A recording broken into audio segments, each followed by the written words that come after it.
चैतन्य महाप्रभु जी की भविष्यवाणी थी आज से 500 साल पूर्व। पृथ्वीते आचे जत नगरादि ग्राम सर्वत्र प्रचारा ओइब मोर नाम। उनकी भविष्यवाणी थी कि विश्व के हर कोने में ये हरि नाम पहुंचेगा। ठाकुर भक्तिनोद जी जिन्हें चैतन्य महाप्रभु जी की दिव्य शक्ति माना जाता है, उनकी भविष्यवाणी थी कि बहुत ही जल्द एक प्रसिद्ध सेनापति प्रकट होगा जो कि कृष्ण भक्ति को पहुंचाएगा विश्व के हर कोने में। तो महाप्रभु जी की भविष्यवाणी थी और ठाकुर भक्तिनोद जी की। पर 1935, 40, 50 तक कृष्ण भक्ति भारत के बाहर नहीं पहुंची थी। कई गौड़िया सन्यासी ने मुझे कहा है कि वो सोच रहे थे कि चैतन्य महाप्रभु जी की भविष्यवाणी तो है, पर कलियुग इतनी तेजी से बीत रहा है कि ये संभव नहीं होगी। भक्ति सिद्धांत जी ने भी अपने 2-3 सन्यासियों को भेजा था इंग्लैंड में, जर्मनी में कृष्ण भक्ति की स्थापना के लिए, पर ज्यादा सफलता के बिना वो भारत लौट गए थे। तो गौड़िया वैष्णव सोच रहे थे कि महाप्रभु जी की भविष्यवाणी सत्य नहीं निकलेगी, पर भक्ति सिद्धांत जी को पूरा विश्वास था कि निकलेगी। इसीलिए बिल्कुल पहली मुलाकात में 1922 में भक्ति सिद्धांत जी ने यह आदेश दिया था कि तुम ले जाओ चैतन्य महाप्रभु जी के संदेश को विश्व के हर कोने में। तो जैसे आप जानते हो, प्रभुपाद जी को अत्यंत संघर्ष करना पड़ा। खास करके आपके दिल्ली शहर से प्रभुपाद जी का बड़ा गहरा संबंध था, क्योंकि दिल्ली भारत की राजधानी थी और प्रभुपाद जी जब वृंदावन में राधा दामोदर मंदिर में निवास कर रहे थे तो बकायदा वृंदावन से दिल्ली आते थे अपने ग्रंथों को प्रकाशित करने के लिए, धन इकट्ठा करने के लिए और फिर इन ग्रंथों का वितरण करने के लिए भी। तो प्रभुपाद जी को पूरा विश्वास था कि अगर हम प्रयास करेंगे तो महाप्रभु जी की भविष्यवाणी सत्य निकलेगी।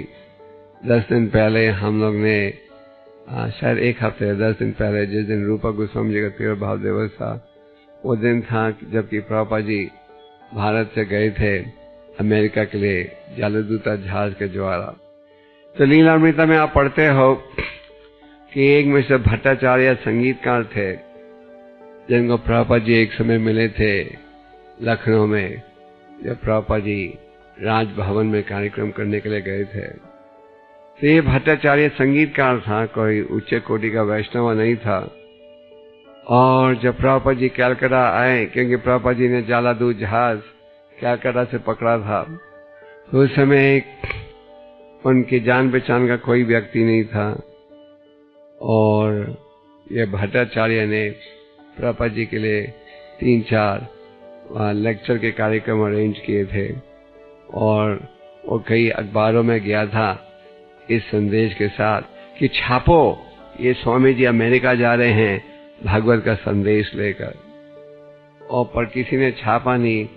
एक बंगाली पत्रिका ने एक छोटा सा लेख छापा और जब उन्होंने मांगा कि प्रभुपाद जी की फोटो को दें छापने के लिए, तो उन्होंने वो जो पासपोर्ट फोटोग्राफ थी वो दिया।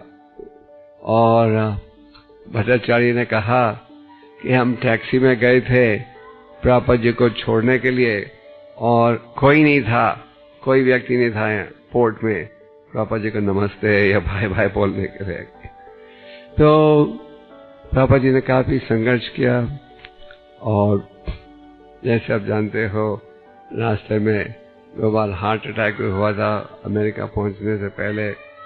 एक दूसरे हार्ट अटैक के बाद प्रभुपाद जी सोच रहे थे कि अब इनकी योजना सफल नहीं होगी और उन्हें अमेरिका पहुंचते ही लौट जाने का प्रबंध करना चाहिए। पर फिर उसी रात प्रभुपाद जी को एक सपना आया जिसमें राधा रानी जी ने कहा कि तुम्हारी यात्रा सफल होगी। और प्रभुपाद जी ने नाव सपने में देखा कि भगवान कृष्ण खुद नाव को चला रहे हैं, जिसमें प्रभुपाद जी नाव में बैठे हैं। तो प्रभुपाद जी की इच्छा थी कि कृष्ण भक्ति की स्थापना हो सारे विश्व में, और प्रभुपाद जी की इच्छा थी कि खास करके भारतवासी इस संस्कृति को गहराई के साथ अपनाएं। प्रभुपाद जी को दुख होता था ये देखकर कि भारतवासी अपनी संस्कृति से दूर जा रहे हैं। तो आप सब भक्त जो कि इस्कॉन के साथ जुड़े हो भारत में, आपके ऊपर खास आदेश है। एक तो चैतन्य महाप्रभु जी का आदेश है कि जो व्यक्ति भारत भूमि में जन्म ले उसे अपना उद्धार करना और दूसरों का, पर साथ में चैतन्य महाप्रभुपाद जी का भी आदेश है कि भारतवासी इस संस्कृति को स्वीकार करें और इसे आगे पहुंचाएं। प्रभुपाद की जो ग्रंथ हैं उनके विषय में प्रभुपाद जी ने कहा है कि लोग भविष्य के 10,000 सालों के लिए इन ग्रंथों को पढ़ेंगे। कई बार सारे विश्व में आप प्रचार करो, भक्त मिलते हैं जो कहते हैं ओ हमारा दुर्भाग्य था, हम प्रभुपाद जी को नहीं मिले।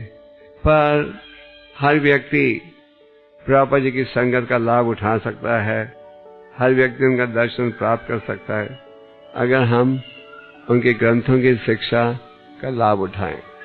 जैसे कि जब श्रील प्रभुपाद जी ने श्रीमद् भागवतम प्रथम स्कंद को अर्पण किया अपने गुरु महाराज को, उन्होंने कहा He lives forever by divine instructions and the follower lives with him, कि आप हमेशा जीवित रहते हो अपनी शिक्षा के द्वारा, और जो आपका शिष्य है वो आपकी शिक्षा का पालन करके आपकी संगत प्राप्त करता है। तो हमारा सिद्धांत ऋत्विक सिद्धांत नहीं है, पर जब भी हर व्यक्ति प्रभुपाद जी की शिक्षा, उनकी संगत, उनकी कृपा को आज भी प्राप्त कर सकता है अगर वो श्रद्धा से उनकी शिक्षा के आधार पर चले। प्रभुपाद जी चाहते थे कि संस्था के भक्त उनके ग्रंथों का अध्ययन करें। प्रभुपाद जी चाहते थे कि इस संस्था के भक्त उनके ग्रंथों का अध्ययन करें। प्रभुपाद जी की इच्छा थी कि उनके ग्रंथों का वितरण हो इस भावना के साथ कि लोग इन ग्रंथों को पढ़ेंगे और फिर अपने जीवन को सुधारेंगे। तो प्रभुपाद जी की कृपा से प्रचार बढ़ रहा है। जब प्रभुपाद जी अप्रकट हुए थे आज से लगभग इस साल से 30 साल पूर्व, नवंबर 1977 में प्रभुपाद जी अप्रकट हुए थे। और जब प्रभुपाद जी जिस समय अप्रकट हुए थे उस वक्त इस्कॉन के शायद 140 या 150-150 मंदिर थे।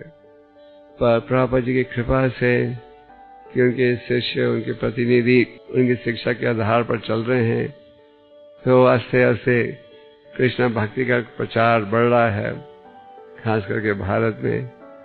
और हमारा प्रयास रहना चाहिए कि हम उस प्रकार का आचरण रखें जिसके द्वारा प्रभुपाद और इस्कॉन की शोभा बढ़े।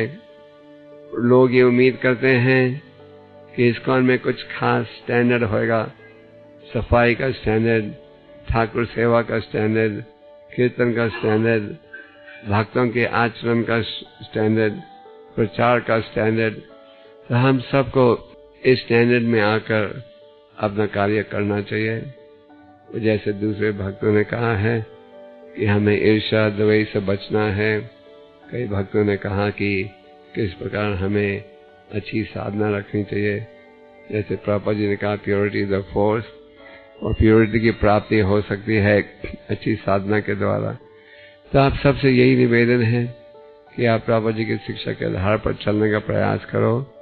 प्रभुपाद जी ने ये स्थापित किया है कि आज इस आधुनिक युग में भी इस कृष्ण भक्ति का उपयोग कर सकते हो। तो ये आपसे निवेदन है। प्रभुपाद जी एक ऐसे संत थे जो कि प्रकट हुए थे चैतन्य महाप्रभु जी की भविष्यवाणी को सत्य बनाने के लिए। प्रभुपाद जी वो सेनापति थे जिनके विषय में भक्तिविनोद ठाकुर जी ने हमें सूचना दी थी। और प्रभुपाद जी की महिमा दिन पर दिन एक रूप से बढ़ते जा रही है। आज आप विश्व के किसी कोने में भी जाओ और किसी से पूछो आपने भक्तिनंद स्वामी या प्रभुपाद जी का नाम सुना है, तो आपको लोग कहेंगे हाँ। कई साल पहले मैं न्यूयॉर्क की गली में चल रहा था, तो एक ब्लैक काला व्यक्ति आया, भागा भागा, कहने लगा आई नो प्रभुपाद। मैंने पूछा कैसे? उसने कहा कि मैंने उनकी किताब पढ़ी थी अफ्रीका में।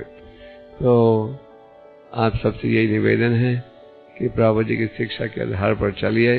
प्रभुपाद जी ने लगभग हर प्रश्न का उत्तर दिया है इन ग्रंथों में। कई बार हमारे भक्त सोचते हैं कि प्रभुपाद जी के ग्रंथ बड़े एलिमेंट्री हैं, हमें कोई खास एडवांस रासा की आवश्यकता है। मेरे ख्याल से प्रभुपाद जी ने हमें संदेश दिया है जितना हमें चाहिए भगवत धाम लौटने के लिए। प्रभुपाद जी ने कहा कि this books are enough for the next 10,000 years, और हमें श्रद्धा से इन ग्रंथों को पढ़ना चाहिए और इस शिक्षा को अपनाना चाहिए अपने जीवन को सफल बनाने के लिए।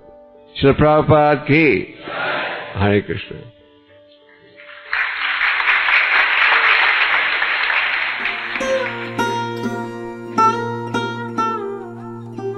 Tava kripa hale mor kata shuda habe shuniha sabara shoka duka jai guchi bhe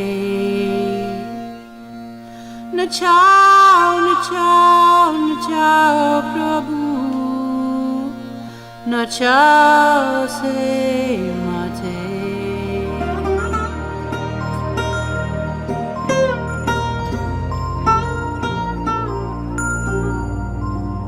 Bhakti Vedanta Nam Ebe Sartha Karo Bhakti Vedanta Nam Ebe Sartha